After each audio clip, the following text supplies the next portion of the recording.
પાટણ જિલ્લામાંથી અત્યારની સૌથી મોટી અને ચોંકાવનારી ઘટના સામે આવી છે। રથયાત્રાના પવિત્ર પર્વ પહેલાં જ ગુજરાત એટીએસે આતંકીઓના મનસૂબા પર પાણી ફેરવી દીધું છે। પાટણના સિદ્ધપુર તાલુકાના ખડિયાસણ ગામે આવેલી જામિયા અબુલ હસન વક્ફ કમિટી મદ્રેસામાંથી જૈશ એ મહમ્મદ આતંકવાદી સંગઠન સાથે જોડાયેલા 3 આતંકીઓની ધરપકડ કરવામાં આવી છે। આ આતંકીઓ ગુજરાતમાં મોટું ષડયંત્ર રચવા અને નિર્દોષોને નિશાન બનાવવાના ફિરાકમાં હતા। રથયાત્રાના માત્ર 13 દિવસ પહેલાં જ ગુજરાત પોલીસે અને એટીએસે મોટી આતંકી સાજિશનો પર્દાફાશ કર્યો છે। પાટણ જિલ્લાના સિદ્ધપુર તાલુકાના ખડિયાસણ ગામે આવેલા એક મદ્રેસામાં છેલ્લા કેટલાય સમયથી છુપાયેલા આતંકીઓ પર ગુજરાત એટીએસે દરોડો પાડી 3 આતંકીઓને દબોચી લીધા છે। ધરપકડ કરાયેલા આતંકીઓમાં મોહમ્મદ અમીન શેર તેમજ મોહમ્મદ ફૌજાન દાઉવા અને જકીરિયા અબ્બાર દુરાનીનો સમાવેશ થાય છે। આ ત્રણેય આતંકીઓ જૈશ એ મહમ્મદ સંગઠન સાથે સક્રિય રીતે જોડાયેલા હતા। આ આતંકીઓ માત્ર મદ્રેસામાં રહેતા જ નહોતા, પરંતુ અહીં રહીને કટ્ટરપંથી વિચારધારા ફેલાવી રહ્યા હતા। પ્રાથમિક તપાસમાં બહાર આવ્યું છે કે આતંકીઓ ગજવાએ હિન્દની સ્થાપનાના નામે દેશ વિરોધી પ્રવૃત્તિઓ કરી રહ્યા હતા। તેમની ચેટમાંથી પણ ભયાનક ખુલાસા થયા છે, જેમાં તેઓએ ખુલ્લેઆમ કાફીરોને મારવાની અને શરિયત લાવવાની ધમકી આપી હતી। એટલું જ નહીં, આ આરોપીઓ બોમ્બ બનાવવાની તૈયારી પણ કરી રહ્યા હતા। અત્યારે આ મામલે પોલીસ તપાસ તેજ બની છે। આતંકીઓ પાસેથી મળી આવેલા વાંધાજનક સાહિત્ય અને તેમના નેટવર્ક અંગે એટીએસે વધુ ઊંડાણપૂર્વક પૂછપરછ કરી છે।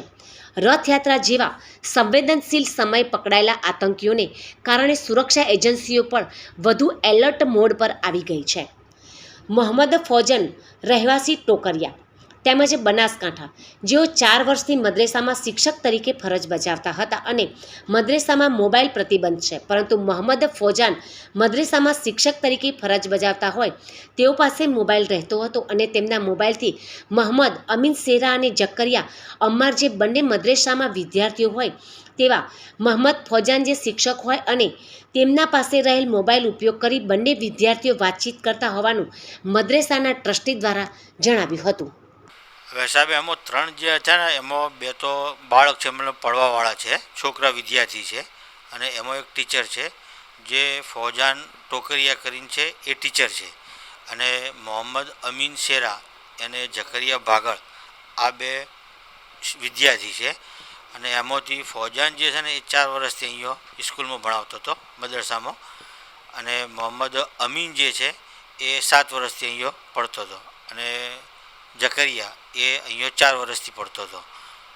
આ પડતા હતા એમની ઉસ્તાદની એમની કનેક્ટિવિટી કેવી છે એ અહીંયા અમને કોઈ ખબર નથી। જ્યારે એટીએસની ટીમ અમને બી જાણ નથી કરી। એટીએસની ટીમે જે આવી અને જ્યારે એમને પૂછતાછ કરી ત્યારે અમને જ પહેલી વખત ખબર પડી કે આમની કોઈ કનેક્ટિવિટી એમનાથી લાગેલી છે। કોઈ અમને તો એમની લાઈફસ્ટાઈલથી એમને કોઈ જાતનો શંકાસ્પદ લાગ્યો જ નથી કે આવું કંઈ કરતા હશે। અહીંયા 2 છોકરા જે છે એમના પાસે અમારા મોબાઈલનો એલાઉડ જ નથી કોઈ છોકરા પાસે, અને શિક્ષકો પાસે છે તો શિક્ષકના મોબાઈલથી આ 2 કનેક્ટિવિટી કરેલી છે। 380 ટોટલ 380 આ અહીંયા અભ્યાસ કરે છે। હા, આવીને પૂછપરછ કરવા માટે। મારું નામ જુનેદ છે। અહીંયા હું ટ્રસ્ટી તરીકે નિમણૂક છું અને અહીંયા પ્રિન્સિપલ કહો યા સંસ્થા ચલાવનાર કહો।